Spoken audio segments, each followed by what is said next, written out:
ጸጋ ከመጠን ይልቅ ምን አለ? በለጠ አይደል? አዎ እንግዲህ ምን እንላለን አለ? ጸጋ እንዲበዛ። አያችሁ፣ ጸጋ በለጠ ስላለ ታዲያ ጸጋ እንዲበዛ ኃጢአት እንስራ ወይ?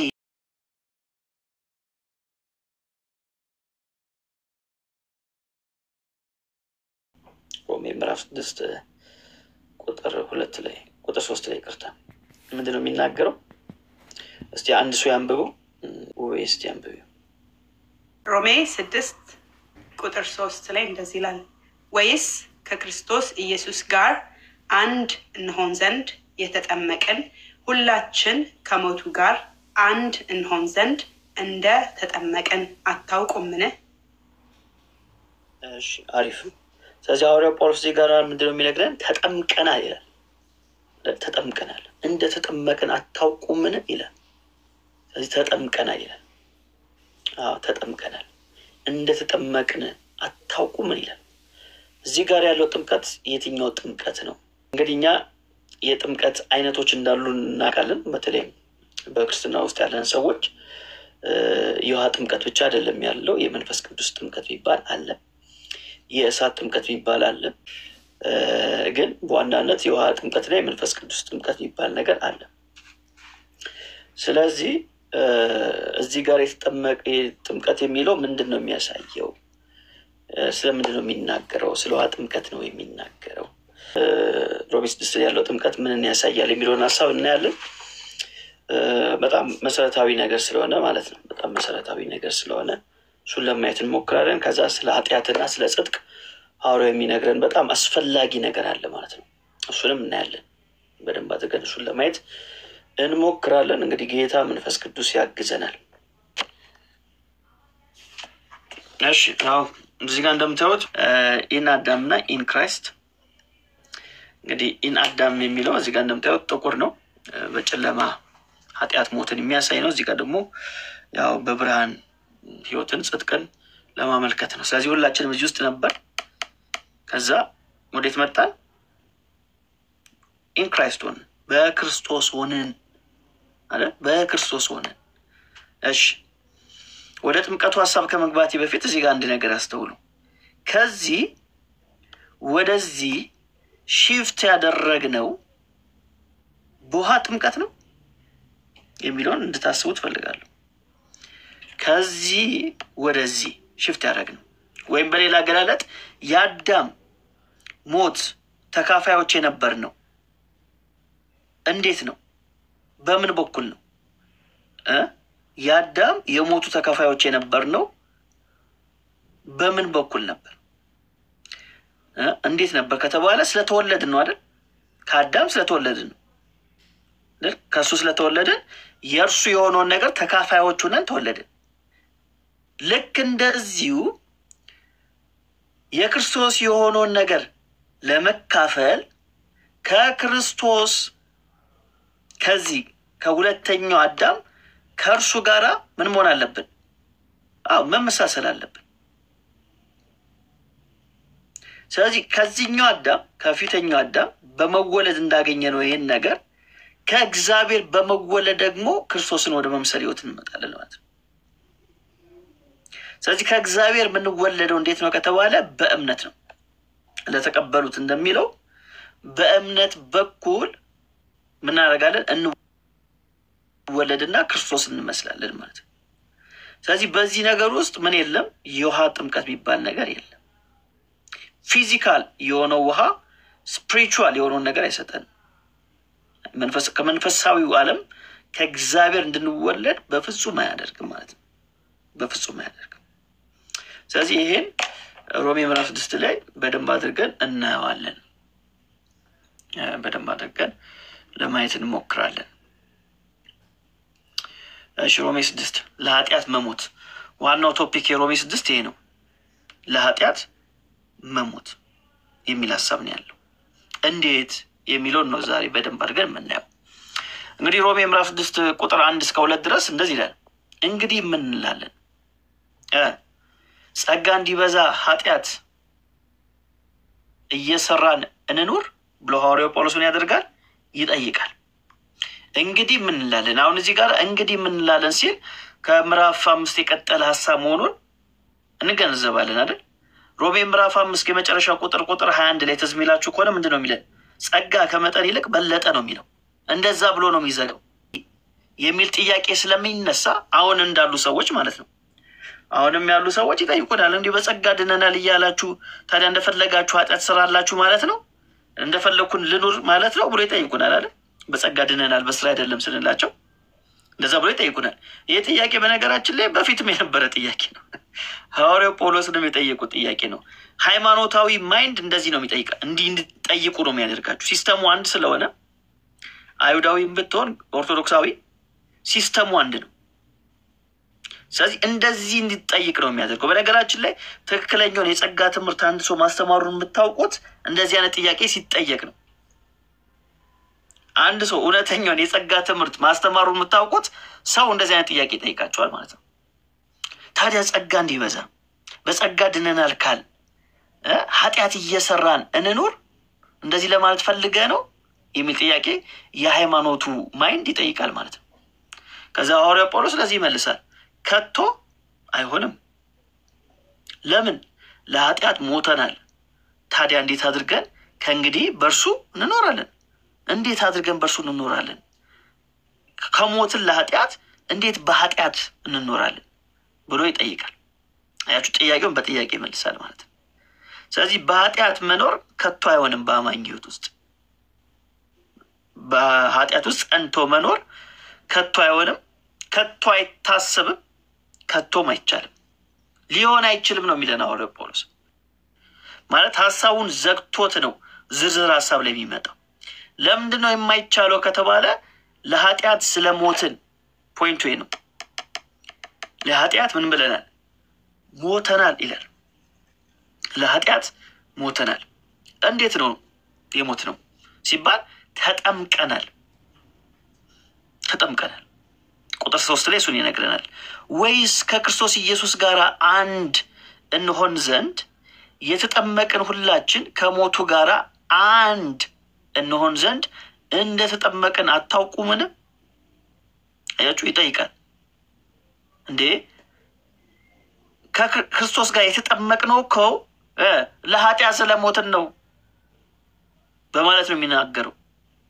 ስለዚህ ወዴት የተጠመቅነው ሲባል ወደ ሞቱ ተጠምቀናል። ለምን? አንድ እንሆን ዘንድ። ከማን ጋራ? ከኢየሱስ ጋራ። ይህ ነው ሐዋርያው ጳውሎስ እየነገረን ያለ። አያችሁ፣ ወደ ሞቱ ምን ብለናል? ተጠምቀናል። ይኸው ከሞቱ ጋራ አንድ እንሆን ዘንድ እንደተጠመቅን አታውቁምን?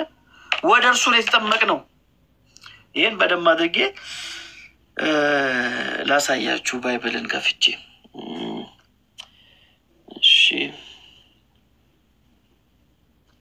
በተለይም እንግሊዘኛው በደንብ አድርጎ ያብራሯል ከአማርኛው ይልቅ።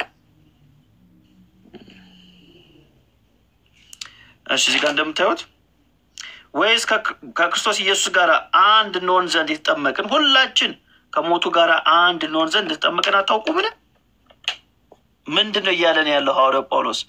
ሮሜ ምዕራፍ 6 ቁጥር 3 እሺ that so many of us as were baptized into Jesus Christ ወደ እርሱ ነው የተጠመቅነው እንጂ በእርሱ ስም አይደለም የተጠመቅነው። አሁን የውሃ ጥምቀት ሲሆን ኢን ዘ ኔም ነው የሚሆነው፣ በእርሱ ስም ነው የሚሆነው።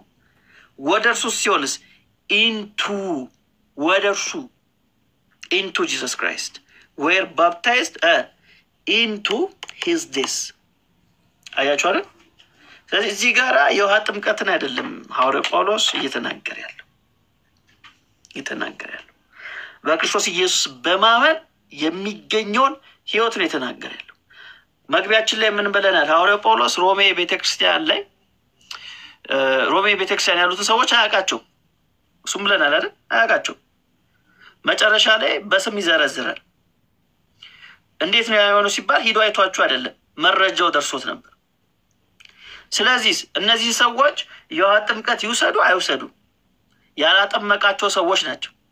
ስለዚህ ስለ ውሃ ጥምቀት አይደለም እንደዚህ ተጠምቀናል እያለ በድፍረት የሚያወራው። ግን አንድ ነገር ያውቃል። በክርስቶስ ኢየሱስ ስላመኑ በመንፈስ ቅዱስ እንደሚጠመቁ ያውቃል።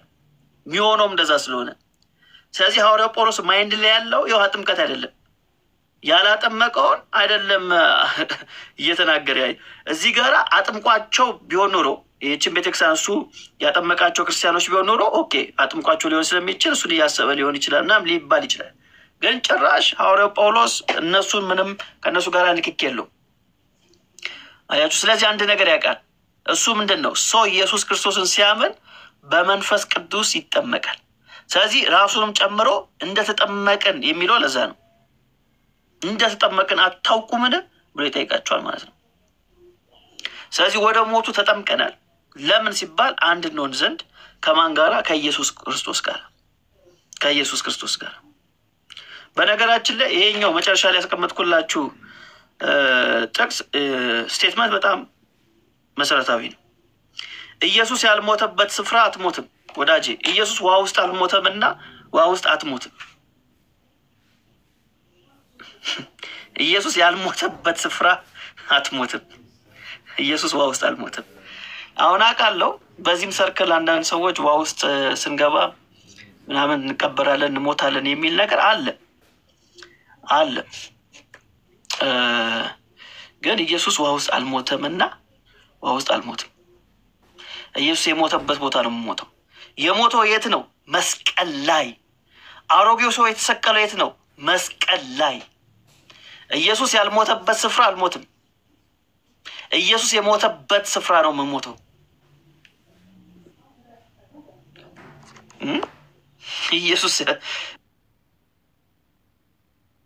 ኢየሱስ ያልሞተበት ቦታ ላይ ቆሎ እንሞታለን የምንለው እሱ ልክ አይደለም። ያው ይቀጥላል።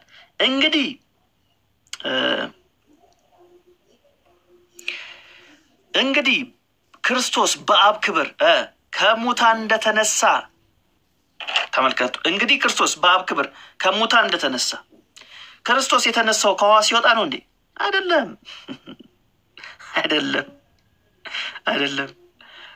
እንግዲህ ክርስቶስ በአብ ክብር ከሙታን እንደተነሳ እንዴት? ምንድነው የምትለው እቺ ቃል? እንዲሁ ልክ እንደሱ ማለት ነው። እኛም በአዲስ ሕይወት እንድንመላለስ። አሁን ብዙ ጊዜ የተለመደው ዋው ስንገባ እንሞታለን፣ ስንወጣ እንነሳለን። እንደሱ አይደለም። ክርስቶስ ምን ብሏል? በአብ ክብር ከሙታን ምን ብሏል? ተነስቷል አይደል? እኛስ በአዲስ ሕይወት እንድንመላለስ ነው። አያችሁ፣ ከውስጥ ትወጣለህ የሚል ነገር የለውም። ኢየሱስ እዛ ከመቃብር ሲወጣ ለምንድን ነው? ለሕይወት ነው የወጣው አይደል? የትንሣኤን አካል ይዞ ወጥቷል። ስለዚህ አንተ ከእርሱ ጋር ስትሞት አንተም ትነሳለህ ነው። አንተ ስትነሳ ግን ለምንድን ነው? በአዲስ ሕይወት እንድትመላለስ ነው።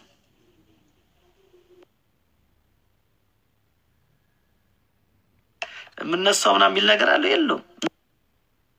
እንድንመላለስ ከሞቱ ጋራ አንድ እንሆን ዘንድ በጥምቀት ከእርሱ ጋራ ተቀበርን። ከማን ጋራ? ከእርሱ ጋራ ምናል ተቀበር። ክርስቶስ በተቀበረበት ነው የኛም ማንነት የተቀበረው። እሱ በሌለበት ሊሆን አይችልም። እርሱ ሁሉን ነገራችንን በፈጸመበት ስፍራ ላይ የኛም የሆነው ነገር ሁሉ ተፈጽሟል።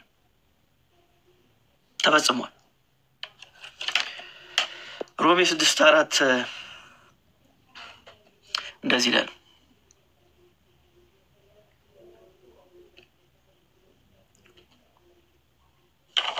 Therefore we are buried with him by baptism into water. No, into water. Into death. That like us Christ was raised up from the dead by the glory of the Father. ዋይ ሚል የለም ወንድሞችና እህቶች፣ ዋይ ሚል የለም፣ ሽቶም የለም። ተውም የለም ያልተጻፈ አናነብም። እኛ ያልተጻፈ አናነብም በነገራችን ላይ። እሺ ስለዚህ ክርስቶስ እንደተነሳ እኛም በአዲስ ሕይወት ምን እንላለን? እንመላለሳለን። ስለዚህ ፖይንቱ ይሄ ነው። ሐዋርያው ጳውሎስ ለተነሳበት ጥያቄ እንግዲህ ጸጋ ስለበዛልን በኃጢአት እንኑር ወይም ጸጋ እንዲበዛልን በኃጢአት እንኑር ለሚለው ጥያቄ እንዲህ አይደለም። የክርስቶስን ትንሣኤን አስቡ። የትንሣኤው ጥቅም ምንድን ነው? በእኛ ህይወት ላይ ያለው ጥቅሙ ምንድን ነው? ጥቅሙ እኮ በኃጢአት እንድንመላለስ አይደለም። ታዲያ ለምንድን ነው? በአዲስ ህይወት እንድንመላለስ ነው።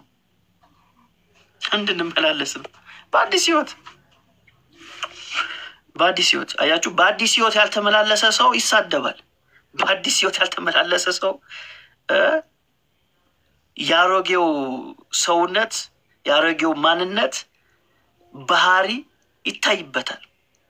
እኛስ በአዲስ ህይወት ምን እናደርጋለን? እንመላለሳለን። ስለዚህ ተቀበርን የሚለው ቃል ምንድነው የሚያሳየው ከተባለ መግባትን ያሳያል። ወደሱ መግባትን ያሳያል። ከእርሱ ጋር መግባትን ያሳያል። አሲሚሌት ማድረግን ያሳያል ማለት ነው። አሲሚሌት ማድረግን ያሳያል። ስለዚህ ውሃ መቃብር ሆኖ አያውቅም። በጣም ከይቅርታ ጋራ ውሃ መቃብር ሆኖ አያውቅም። ያው ብዙ ጊዜ ይባላል እንደዛ። ግን ያው ይሄ እንደዚህ ብሎ ሰው ስላላመነ ከዘላለም ህይወት ይጎላል ማለት አይደለም። ግን ትክክለኛው ሐዋርያው ጳውሎስ እየነገረን ያለውን ሀሳብ ግን ቴክስቱን ይዘን ስንሄድ ምዕራፉን አውዱን ይዘን ስንሄድ በጭራሽ ስለ ውሃ ጥምቀት አያወራም። እንደውም ታውቃላችሁ ሐዋርያው ጳውሎስ ለማጥመቅ አልተላኩም ነው ያለው አንደኛ ቆሮንቶስ ላይ። በቃ ለማጥመቅ ነው ያልተላኩም። ለምን የተላኩት? ወንጌልን ሰብክ ዘንድ። ለምን? የእግዚአብሔር ኃይል ለማዳን ነውና። ሰው የሚድነው ወንጌልን ሰምቶ ነው። ስለዚህ እኔ ለማጥመቅ ምን አላልኩም? አልተላኩም። ጥሪ አይደለም፣ ተልእኮም አይደለም ማለት። የኔ ተልእኮ ምንድነው? ወንጌልን ለመስበክ። ለምን? ሰው ወንጌልን ሲሰማ ምን ያላል? ይድናል።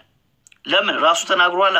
የመዳናችሁን ወንጌል ሰምታችሁ፣ ከዛስ በክርስቶስ አምናችሁ፣ ከዛስ በተስፋው መንፈስ በመንፈስ ቅዱስ ታተማችሁ። አለቀ። እዚህ ውስጥ ውሃ ታያላችሁ? የለም። ወንጌልን ሰምታችሁ፣ ከዛስ አምናችሁ፣ ከዛስ ታተማችሁ። እንዲህ ነው ሲኩዌንሱ። እንሰማለን፣ እናምናለን፣ እንታተማለን። አለቀ። አበደን ማለት እዚህ ጋር ነው። አለቀ። ይሄ ነው ሐዋርያው ጳውሎስ እየነገረን ያለው። ስለዚህ ሐዋርያው ጳውሎስ ከዚህ ፍሬም አይወጣም። እዚህ ላይም ሲመጣ ከዚህ ፍሬም አይወጣም። ስለዚህ በአዲስ ህይወት ምን እንላለን? እንመላለሳለን። ቆላስይስ ምዕራፍ 2 ቁጥር 12 ላይ በጥምቀትም ከእርሱ ጋር ተቀበራችሁ፣ በጥምቀት ደግሞ ከሙታን ባስነሳው፣ ተመልከቱ፣ ከሙታን ባስነሳው በምን? በእግዚአብሔር አሰራር በማመናችሁ ከእርሱ ጋር ተነሳችሁ። እንዴት ነው የሆነው ሲባል በውሃ ጥምቀት ነው እንዴ? አይደለም። በእምነት ነው የሚሆነው። በእምነት ነው የሚሆነው። እንዴት? ምንድነው ማስረጃ? ይኸው በማመናችሁ ስታምን ነው እንደዚህ የምትሆነው። ታውቃላችሁ ጥምቀት ምን ማለት ነው? መግባት ማለት ነው አይደል? ወደ ውስጥ መግባት፣ መዘፈቅ ማለት ነው። ኢንቱ ወደ ውስጥ መግባት። እዚህ ጋራ ምንድነው የሚያሳየው? ከማን ጋራ? ከእርሱ ጋራ። ወደ እርሱ ነው የገባ ነው። ለምን? ከእርሱ ጋራ አንድ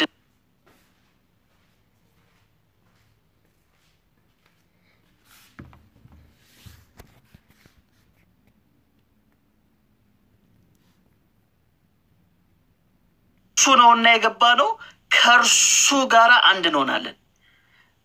ወዳጆቼ ሌላ ቦታ ገብታችሁ ከክርስቶስ ጋር አንድ እንሆናለን ብላችሁ አታስቡ። ይህን በደንብ በግልጽ ነው የምናገረው። እንግዲህ የተቀበለ ይቀበል፣ ምንም ማድረግ አልችልም። እኔ እንግዲህ መጽሐፉ ይላል ብዬ የማምነውን ብቻ ነው የምናገረው ማለት ነው።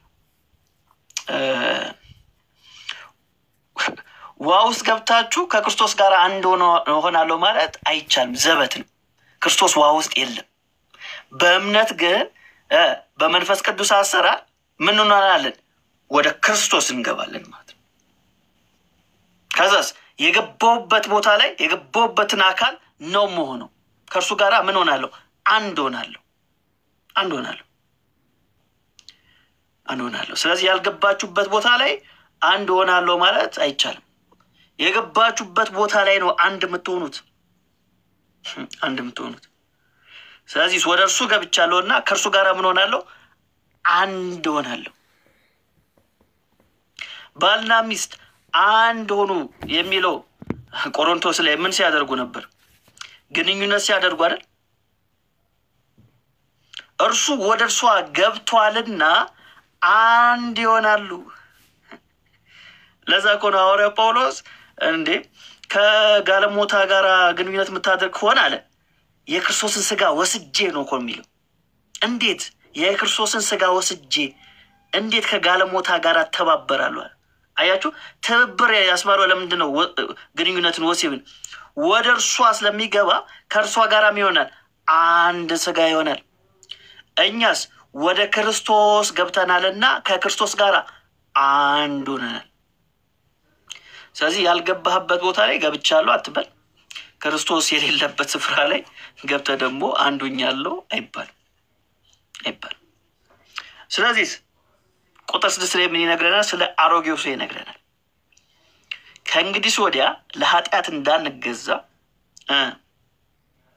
የኃጢአት ስጋ ይሻር ዘንድ አሮጌው ሰዋችን ከእርሱ ጋር እንደተሰቀለ እናውቃለን። የሞተስ ከኃጢአቱ ጸድቋልና። አያችሁ። ስለዚህ እዚህ ጋር ሐዋርያው ጳውሎስ የሞትንበትን ቦታ ይነግረናል አይደል? የት ነው የሞት ነው? እስቲ የጥቅስ ከታች ጻፉልኝ። የት ነው የሞት ነው? ያው ግልጽ አድርጎ ነገረን። የት ነው የሞት ነው? እስቲ ጻፉልኝ ታች። የት ነው የሞታችሁት? ቁጥር 6 ላይ እንግዲህ ጥናት ማለት እንደዚህ ነው። የቱ ጋራ ነው የሞታችሁት?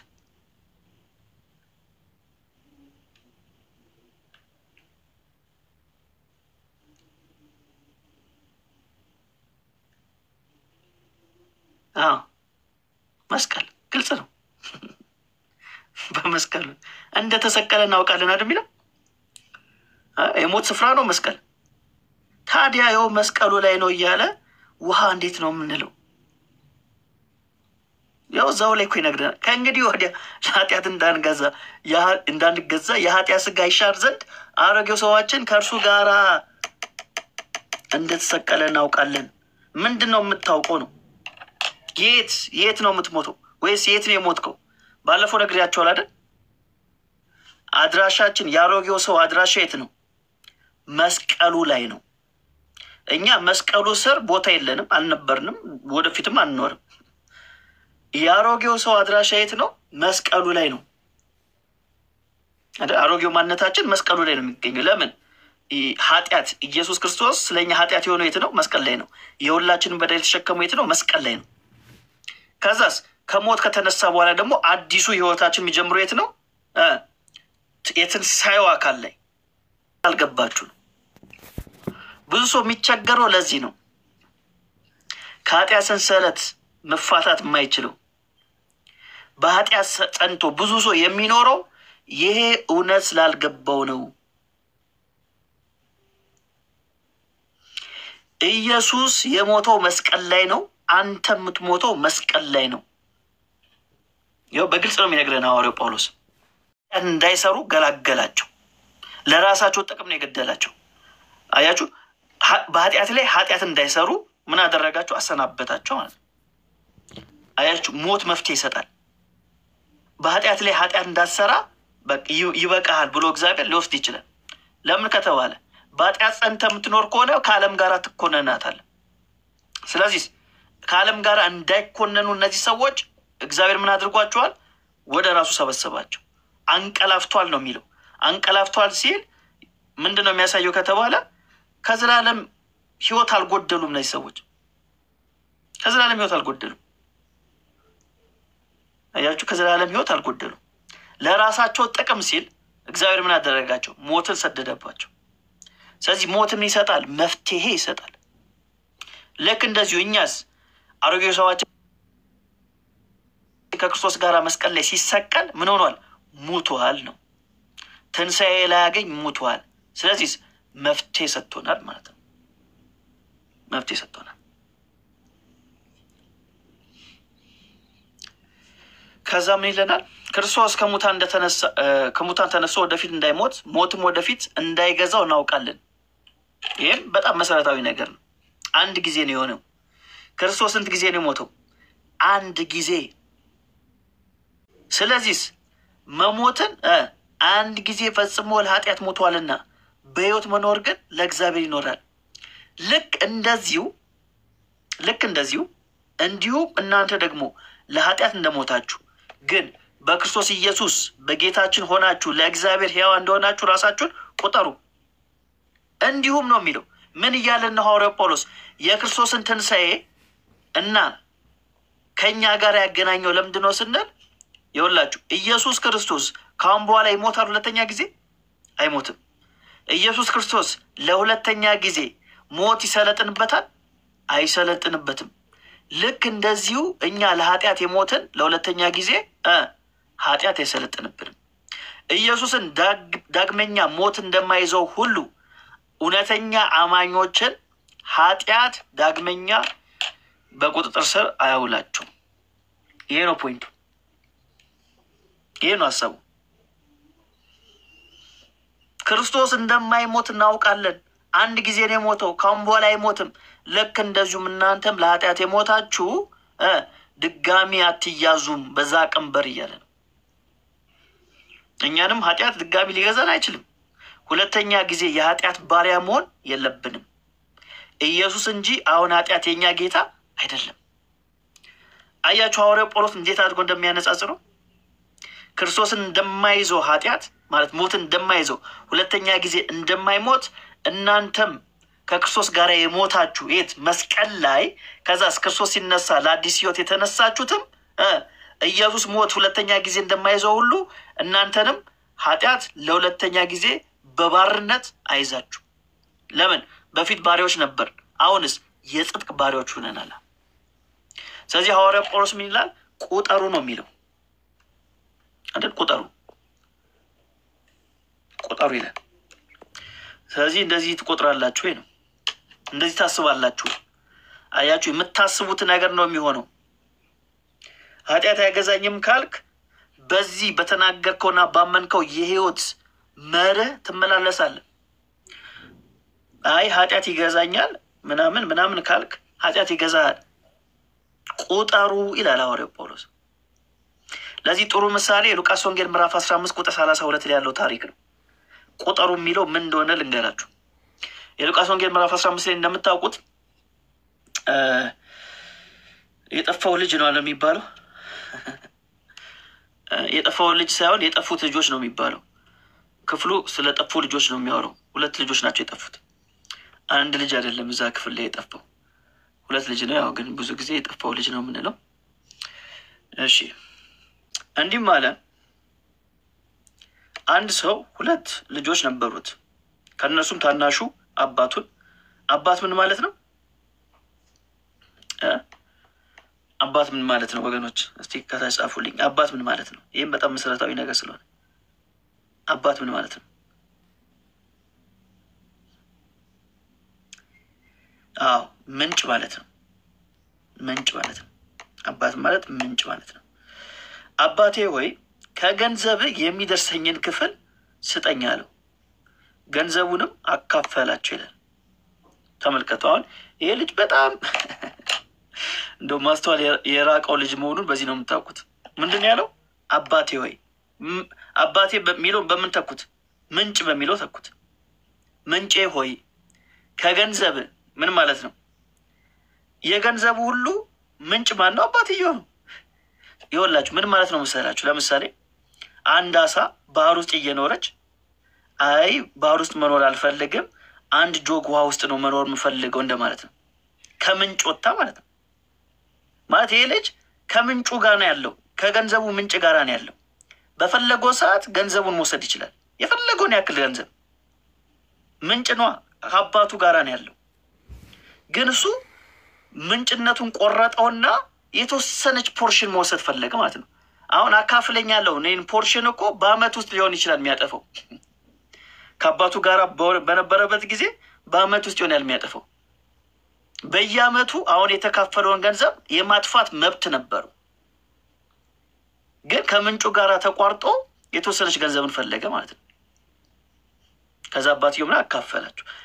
ከጥቂት ቀን በኋላም ታናሹ ልጅ ገንዘቡን ሁሉ ሰብስቦ ወደ ሩቅ አገር ሄደ። ከዚያም እያባከነ ገንዘቡን ምን አደረገ? በተነ። እሺ ከዛ ያው የደረሰበትን ነገር እናውቃለን፣ ምን እንደተመኘ። ዋናው ሀሳቤ ጋር ልምጣ።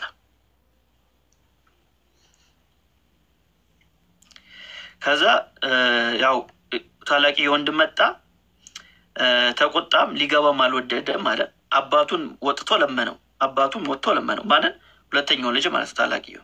እርሱ ግን መልሶ አባቱን እነሆ ይህን ያህል ዓመት እንደምን ባሪያ። ይሄኛውም ልጅ እንዴት ነው ራሱን የሚያየው? እንደ ልጅ አይደለም፣ እንደ ባሪያ ነው ራሱን የሚቆጥረው። ልጅ ነው ግን ራሱ የሚቆጥረው እንዴት ነው? እንደ ባሪያ ነው የሚቆጥረው። ከዛስ ምን አለ? እንደ ባሪያ ምን ብዬልሃለሁ? ተገዝቼልሃለሁ። ከትእዛዝም ከቶ አልተላለፍኩም። ለእኔም ከወዳጆቼ ጋራ ደስ እንዲለኝ አንድ ጠቦት እንኳን አልሰጠኸኝም አለው። አያችሁ፣ ይሄ ልጅ ደግሞ ከአባቱ ጋር እየኖረ አባቱ እንዲሰጠው ነው የሚፈልገው። የልጅነት መብቱን አልተጠቀመም። አንድ ጠቦቱን የፈለገው ገብቶ መውሰድ ይችላል። ከአባቱ ጋር ነው የሚኖር። የልጅነት መብቱ እንዲወስድ ያደርገዋል። ግን ራሱ እንዴት ነው የቆጠረው? እንደ ባሪያ። እንደ ባሪያ ስለቆጠረ እንደ ባሪያ ነው የኖረው። አያችሁ፣ ባሪያ የሆነ ነገር ለመውሰድ ማስፈቀድ አለበት ጌታውን። እንደፈለገ አይሆንም አይደል? ልጅ ግን በአባቱ ቤት እስካለ ድረስ የአባቱ የሆነውን ነገር ሁሉ የመውሰድ መብት አለው። ይሄ ሰውዬ ግን ይሄ ልጅ ግን ራሱን እንደ ባሪያ ቆጥሯልና ከአባቱ ንብረት ጋር ምን የለውም? ህብረት የለውም። የአባቱን ጠቦት ወስዶ መብላት አይችልም፣ ህብረት ማድረግ አይችልም። ከዛ አባትየው ምን ብሎ መለሰ? ዳሩ ግን ይህ ወንድም ሞቶ ነበር ይላል። አሁን እዚህ ጋር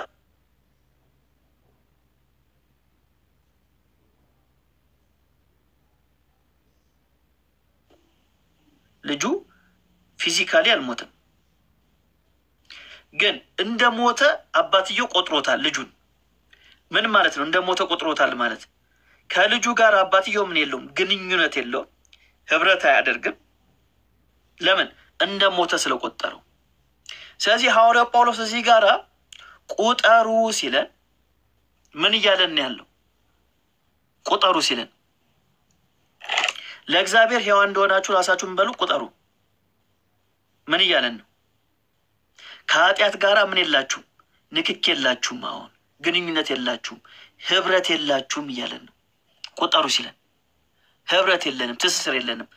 ያ ልጅ ተመልከቱ፣ ያ ልጅ ከአባቱ ቤት የወጣው ልጅ እንደ ሞተ ነበር አይደል? እንደ ሞተ ነበር። ምን ማለት ነው? ከአባቱ ጋራ ግንኙነት የለውም። የአባቱ የሆነውን ነገር መውሰድ አይችልም ነበር። ለምን? እንደ ሞተ ተቆጥሯል። ስለዚህ እኛም አሁን ራሳችን ምን ማድረግ አለብን? ለኃጢአት ሞተን ለክርስቶስ እንደምንኖር መቁጠር አለብን፣ ማሰብ አለብን፣ ማወቅ አለብን። ስለዚህ ከኃጢአት ጋር አሁን ህብረት የለንም። ህብረት ያለን ከማን ጋራ ነው? ከእግዚአብሔር ጋር ነው ያለን ማለት ነው። ስለዚህ ቁጠሩ። ይሄ ከአንተ የሚጠበቅ ነው። ማይንድን ሪኒው ማድረግ ያለብን ለዚህ ነው፣ ማደስ ያለብን ማለት ነው። ሮሜ 12 ላይ ስንገባ እናየዋለን። ስለዚህ ፍቃዱ ማን ጋራ ነው? ፍቃዱ ያለው አንተ ጋራ ነው፣ አንቺ ጋራ ነው። ኢየሱስን አምኛለሁ ምናምን ነገር ግን አሁንም ኃጢአት አደርጋለሁ፣ በኃጢአት እኖራለሁ። ምንድን ነው መፍትሄው ከተባለ ፍቃዱ አንተ ጋራ ነው ያለው። እግዚአብሔር በክርስቶስ ኢየሱስ መሆን ያለበትን ነገር ሁሉ ጨርሶታል። አንተ የምትቀበልበት መንገድና ወደ ህይወት የምታመጣበት መንገድ ነው ወሳኙ። ስለዚህ ፍቃዱ አንተ ጋራ ነው ያለው። ያ ልጅ ከአባቱ ጋራ ነበር የሚኖረው። አባትየው ለልጁ የሚያስፈልገውን ነገር ሁሉ አዘጋጅቶለታል፣ ሰጥቶታል። ግን ልጁ ምን ብሏል? አልተጠቀመበትም። ከቤት ወጣና ምግብ እንኳን የሚበላበት ስፍራ አጣ አይደል? ስለዚህ ፍቃዱ የነበረው ማን ጋር ነው? ልጁ ጋራ ነው። በኋላ ላይ ግን ወደ ልቡ ተመለሰና ወደ አባቱ ምን ማለት ተመለሰ። አያችሁ? ስለዚህ አሁንም ያለው ፍቃዱ አንተ ጋራ ነው፣ አንቺ ጋራ ነው። ለዚህ ነው ሮሜ 6:12 ላይ እዛው ላይ እንግዲህ ለምኞቱ እንዳትታዘዙ በሚሞት ስጋችሁ ኃጢአት አይንገስ ይላል። አያችሁ። ስለዚህ መጀመሪያ ቁጠሩ ይላል፣ አስቡ እያለን ነው። ከዛስ ምኞት ሊኖር ይችላል። ሰው ነን፣ የምናየዋቸው ነገሮች ይኖራሉ። ምኞት ወደ አይምሯችን ሊመጣ ይችላል።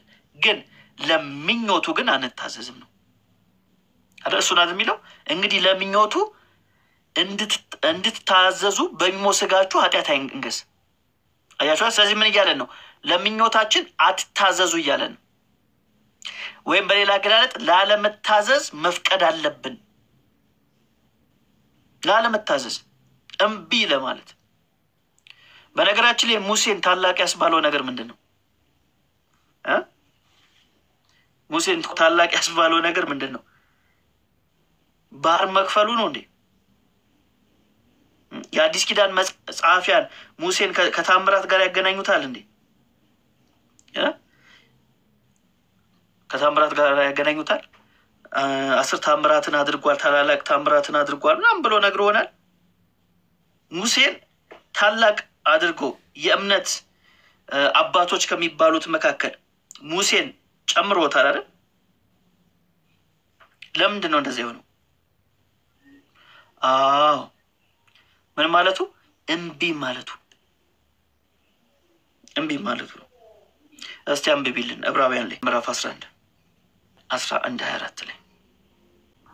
እሺ ዕብራውያን 11 ከ24 ጀምሮ ሙሴ ካደገ በኋላ የፈርዖን የልጅ ልጅ እንዳይባል በእምነት እምቢ አለ። ቀጥይ። ከግብፅም ብዙ ገንዘብ ይልቅ ስለ ክርስቶስ መነቀፍ እጅግ የሚበልጥ ባለጠግነት እንዲሆን አስቧልና ለጊዜው በኃጢአት ከሚገኝ ደስታ ይልቅ ከእግዚአብሔር ሕዝብ ጋር መከራን መቀበል መረጠ፣ ብድራቱን ትኩር ብሎ ተመልክቷልና። የንጉሥን ይበቃናል። አያችሁ፣ ፖይንቱ ይሄ ነው። ሙሴ ምንድን ያደረገው? ምን ካለ በኋላ ነው የሚለው? ቁጥር 24 ላይ አሁን ያነበበችው ላይ እሷ ነች በጣም ወሳኟ ነገር። ቁጥር 24 ሙሴ ምን ካደረገ በኋላ? ካደገ። አድጋችኋል ወይ ነው ጥያቄው። አሁን ጥያቄው አድጋል ወይ? በክርስቶስ አድጋል ወይ? በመንፈሳዊ ሕይወት አድጋል ወይ? በእውቀት አድጋል ወይ? የጸጋውን ትምህርት ይዛል ወይ ነው። ካደገ በኋላ አዎ፣ ይኸው ተመልከቱ። ሙሴ ሳሚ ላለው ሳሚ ፖስት ያደረገው ተመልከቱ። ሙሴ ካደገ በኋላ። አሁን ብዙዎቻችን የተቸገርን ነው። የአእምሮ ህፃናት ሁነን ነው፣ የመንፈስ ህፃናት ሁነን። ሙሴ ካደገ በኋላ የፈርዖን የልጅ ልጅ እንዳይባል ምን አለ? በእምነት እምቢ አለ። በምን? በእምነት። ከዛስ ከግብፅም ብዙ ገንዘብ ይልቅ ስለ ክርስቶስ መነቀፍ እጅግ የሚበልጥ ባለጠግነት እንዲሆን አስቧልና ለጊዜው፣ ይህ ነው ሌላው ፖይንት፣ ለጊዜው በኃጢአት ከሚገኝ ደስታ። አያችሁ፣ ለጊዜው በኃጢአት ከሚገኝ ደስታ ይልቅ ከእግዚአብሔር ሕዝብ ጋር መከራን መቀበል መረጠ። ፍቃድ፣ ያው ይህን ያልኳችሁ ፍቃድ ያለው እናንተ ጋር ነው። አስባችሁታል? ሙሴ እንኳን በዛ ዘመን ሆኖ ከፈቀደ አንተ ጸጋውን ተቀብለ ዳግም ተወልደ እንዴት ነው የማትፈቅደው ነው? ከየት አምጥተን ያቅተኛል የምትለው? ቁጠር፣ ለኃጢአት እንደሞትክ ለእግዚአብሔር ደግሞ በክርስቶስ ኢየሱስ ሕያው እንደሆንክ ራስን ምን አድርግ? ቁጠር። ከሙሴ አትበልጥም እንዴ? ትበልጣለህ። እንዴት ካላችሁ ባገኘኑ ጸጋ። አሁን በአዲስ ኪዳን ተለቆልናል፣ የጸጋ ተሰጥቶናል፣ መንፈስ። ሙሴ በዛ ዘመን ሆኖ ለክርስቶስ ሆኖ ለዛውም አይገርማችሁ? ለክርስቶስ ምን ብሏል? እምቢ ብሏል። አያችሁ፣ ምንድነው እምቢ ያለው? ኃጢአትን። በጊዜው ያን ቢያደርግ ምን ያገኝ ነበር? ጊዜያዊ ደስታን ያገኝ ነበር። ግን ከጊዜያዊ ደስታ ይልቅ ዘላለሙን አስቧልና እምቢ አለ። አያችሁ፣ ካደጋችሁ እምቢ ትላላችሁ። ጥያቄው አድጋል ወይ ነው። ስለዚህ ፍቃዱ ያለው ማን ጋራ ነው? እናንተ ጋራ ነው። ስለዚህ በአማኞች ላይ የሚነግሰው ምንድን ነው? ጌታ ነው እንጂ ኃጢአት አይደለም። ኃጢአት መሆን የለበትም። ፍቃዱ አሁንም ያለው እናንተ ጋራ ነው። ቁጥር 13 ላይ ነው የሚነግረን። ብልቶቻችሁንም የአመፃ የጦር ዕቃ አድርጋችሁ ለኃጢአት አታቅርቡ፣ ነገር ግን ከሙታን ተለይታችሁ በሕይወት እንደምትኖሩ ራሳችሁን ለእግዚአብሔር አቅርቡ። ብልቶቻችሁንም የጽድቅ የጦር ዕቃ አድርጋችሁ ለእግዚአብሔር ምን በሉ? አቅርቡ። ተመልከቱ ቃሉን አታቅርቡ፣ አቅርቡ፣ አድርጋችሁ አቅርቡ። እነዚህ ቃላቶች ምንድን ነው የሚያሳዩት? አንተ፣ አንቺ እያለ ነው። ቅድም ምን አይተናል? እግዚአብሔር በክርስቶስ ኢየሱስ የሰራውን ስራ አይተናል፣ የጨረሰውን ነገር ያንን በእምነት ተቀብለናል። አሁን ከአንተ የሚጠበቅ ነገር አለ። አታቅርብ፣ ፍቃድ አለ ማለት ነው። አየህ፣ ለክርስቶስ እምቢ ብለህ ለኃጢአት እሺ ማለት ትችላለህ። ስለዚህ አታቅርብ። በተቃራኒው ደግሞ ልክ እንደ ሙሴ ለኃጢአት እምቢ ብለህ ደግሞ ለእግዚአብሔርስ ማቅረብ ትችላለህና አቅርብ ይልሃል ሐዋርያው ጳውሎስ። ስለዚህ ፍቃዱ አንተ ጋራ፣ ፍቃዱ አንቺ ጋራ ነሽ። እኛ ዳግም ስንወለድ የእግዚአብሔር ሮቦት አልሆንም አይደል? ሮቦቶች አይደለንም እኮ እግዚአብሔር እንደፈለገ ምናምን ወደ ግራ ወደ ቀኝ የሚወስደን አይደለ? ልጆች ነን ልጅ እንጂ ሮቦት አይደለም ወዳጅ። ስለዚህ ፍቃድ አለ።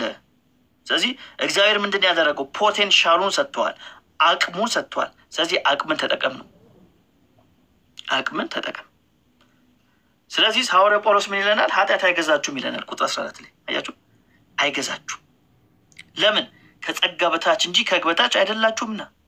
ስለዚህ ከጸጋ በታች ከሆንክ ኃጢአት አይገዛኝም አይሰለጥንብኝም ብለህ ለራስ ነገረው። ለኃጢአት ሞተናል፣ ኃጢአት ተወግዷል፣ ኃጢአት አይመራኝም፣ ኃጢአት አይቆጣጠረኝም፣ የኃጢአት ፍላጎት አላስተናግድም። መልስ አልሰጠውም። ቅድም ምን ብያችኋለሁ? ምኞት ሊመጣ ይችላል ሀሳባችን ላይ፣ እሱ ኖርማል ነገር ነው። ግን ምኞቱ ምን አናደርገውም? አናስተናግደውም፣ ኢንተርቴን አናደርገውም። በኃጢአት አልዝናናም፣ አያዝናናኝም። በኃጢአት አልረካም፣ በኃጢአት ጸንቼ መኖር አልችልም። ከኃጢአት ነፃ ነኝ፣ ነፃ አውጥቻለሁ። ይህን ነው ጳውሎስ የሚነግረን። ታዲያስ ኃጢአት ብናደርግስ ምንድን ነው የሚከናወነው በሕይወታችን ላይ ስንል፣ ለዚህ ሐዋርያው ዮሐንስ የሚነግረን አንድ ነገር አለ። አንደኛ ዮሐንስ 2:1 ላይ ምን ይላል? ጠበቃ አላችሁ ነው የሚለን። ስለዚህ ሐዋርያዊ ትእዛዝ ምንድን ነው ከተባለ ኃጢአት እንዳታደርጉ እንዳትሰሩ ነው። እንደዚህ ከተባለ ኃጢአትን አለማድረግ ይቻላል። ምክንያቱም የማናደርገውን አንታዘዝም። ምን ማለት ነው? እዚህ ጋራ ምንም እንዶ ኮምፕሊትሊ ምንም ኃጢአት አናደርግም ማለት አይደለም። ምድር ላይ ያለን ኃጢአትን በማድረግ ጸንቶ ግን አንኖርም ነው ፖይንቱ። እንዲወደቁ ዓለም ላይ እስካለን ድረስ ልንወጥቅ እንችላለን፣ ልንስት እንችላለን። ግን አማኝ የሚለየው ነገር ምንድን ነው? አንደኛ በዛ ነገር አይዝናናም። ሁለተኛ ደግሞ በዛ ነገር ቁጥጥር ውስጥ አይገባም፣ አይገዛውም፣ የበላይ አይሆንም። አሁን ላይ ኃጢአት ዶሚኔን የለውም። አሁን ኃጢአት ምን ያላችሁ ነው የሚለን? አይገዛችሁም። ቃሉ ቃል በቃል እንደዛ የሚለው sin shall not have dominion over you። በቃ እስቲ እንደዛ ብላችሁ ለራሳችሁ ንገሩት። ኃጢአት አይገዛኝም፣ አይገዛንም ሳይሆን አይገዛኝም ብላችሁ ለራሳችሁ ማለት ነው፣ ለራሳችሁ። ታዲያ ብደክምስ የሚል ጥያቄ ይመጣል። ብደክምስ የሚል ጥያቄ ሊመጣ ይችላል። ጤናማ ጥያቄ ነው። ምንድን ነው ብደክምስ ምን ማድረግ አለብኝ ካላችሁ ሁለት መፍትሄ አለ። አንደኛው ወደ ጸጋ ዙፋን መቅረብ ነው።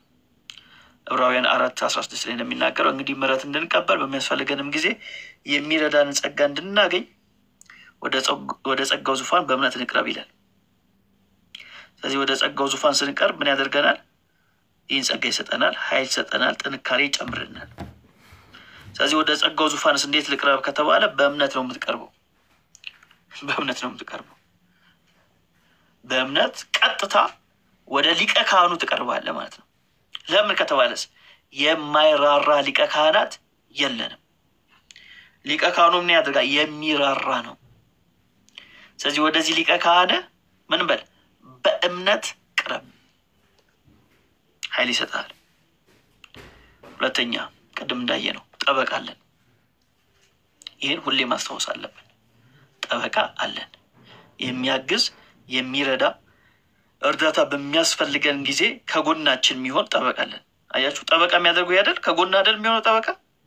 ፍርድ ቤት ስትገባ አብሮ የሚቆመው ማን ነው? ጠበቃ ነው። ወላጅ አብሮ አይቆምም። ጠበቃ ነው አብሮ የሚቆመው አይደል? ፍርድ ቤት ስትቆም አብሮ የሚቆመው ማን ነው? ጠበቃ ነው። ስለዚህ በደከምክበት ጊዜ አብሮ የሚቆመው ማን ነው? ጌታ ነው። አብሮ የሚሆነው ምን ለማድረግ ነው? ለመደገፍ፣ አንተን ለማገዝ፣ ለመርዳት ጠበቃ አለን። በነገራችን ላይ ሐዋርያ ዮሐንስ ራሱንም ጨምሮ ነው አለን የሚለው፣ እሱም ስለሚያስፈልገው ማለት ነው።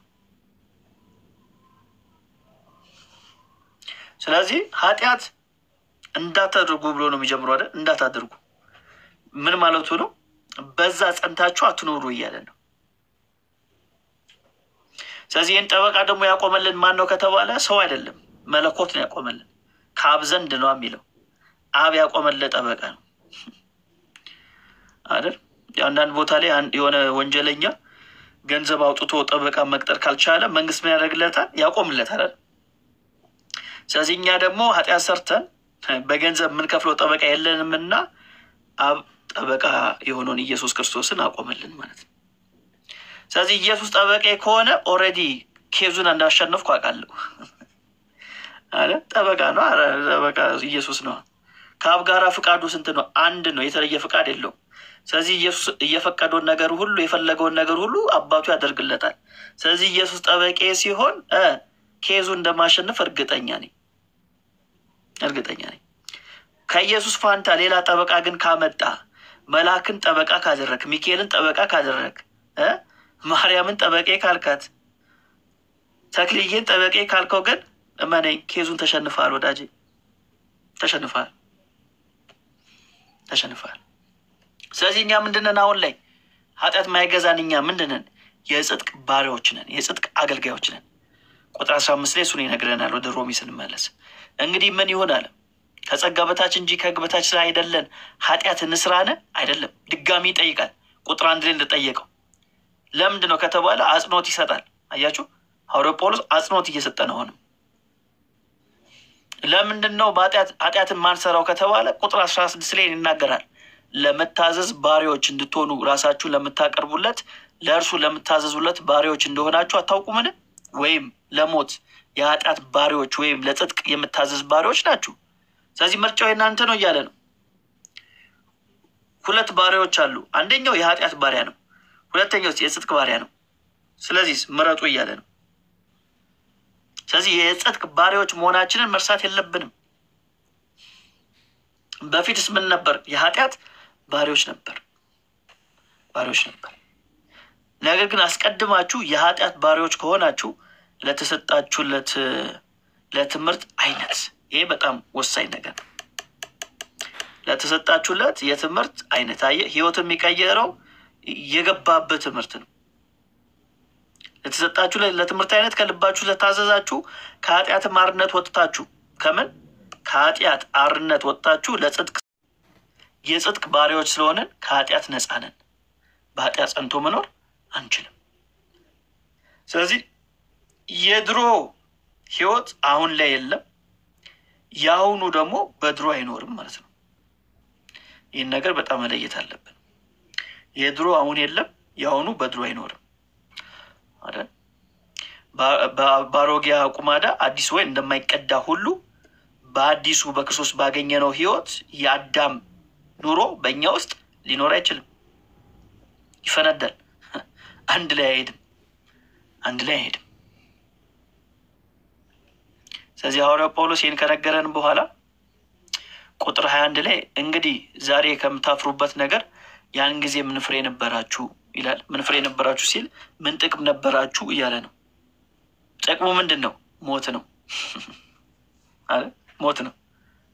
በፊት የኃጢአት ባሪያዎች በነበርን ጊዜ ጥቅም ምንድን ያገኘነው? ጥቅም ከተባለ ጥቅሙ ሞት ነው። ሞት እኮ ነው የተረፋችሁ እንደማለት ነው። ማለት የማሾፍ አይነት ንግግር ነው። በፊት እኮ ያተረፋችሁት ነገር ቢታይ ሞት ነው። ኃጢአት ያሳፍራል ብቻ ሳይሆን መጨረሻው ሞት ነው። አሁንስ ከተባለ ቁጥር 22 ላይ ይናገራል። አሁን ግን ከኃጢአት አርነት ወጥታችሁ ለእግዚአብሔርም ተገዝታችሁ ልትቀደሱ ፍሬ ያላችሁ መጨረሻውም የዘላለም ሕይወት ነው። አያችሁ። ስለዚህ አሁን ከኃጢአት ነፃ ወጥተሻል። ከሚያሳፍረው ወደ የሚያሳርፈው ተሻግረሃል። ቅድም አያችሁ አይደል? ዛሬ ከምታፍሩበት ነው አይደል? በፊት እናፍርበት ነበር የምናደርገውን ኃጢአት። አሁንስ ከምናፍርበት ወዴት መተናል? ወደ ምናርፍበት ጌታ መተናል ማለት ነው። ስለዚህ መጨረሻ ላይ ምን አግኝተናል? የዘላለም ሕይወትን አግኝተናል። ስለዚህ ሲዘጋው ምዕራፉን የኃጢአት ደሞዝ ሞት ነውና የእግዚአብሔር የጸጋ ስጦታ ግን በክርስቶስ ኢየሱስ በጌታችን ምንድን ነው? የዘላለም ሕይወት ነው። ስለዚህ ኃጢአት ምን ይከፍላል? ሞትን ይከፍላል። እግዚአብሔር ግን ሕይወትን ይሰጣል። በማን በኩል? በጌታችን በኢየሱስ ክርስቶስ በኩል ይሰጣል። ተባረክልን። ሜላ የጌታ ኢየሱስ ክርስቶስ ይባርክ። ጸጋ ይብዛልህ።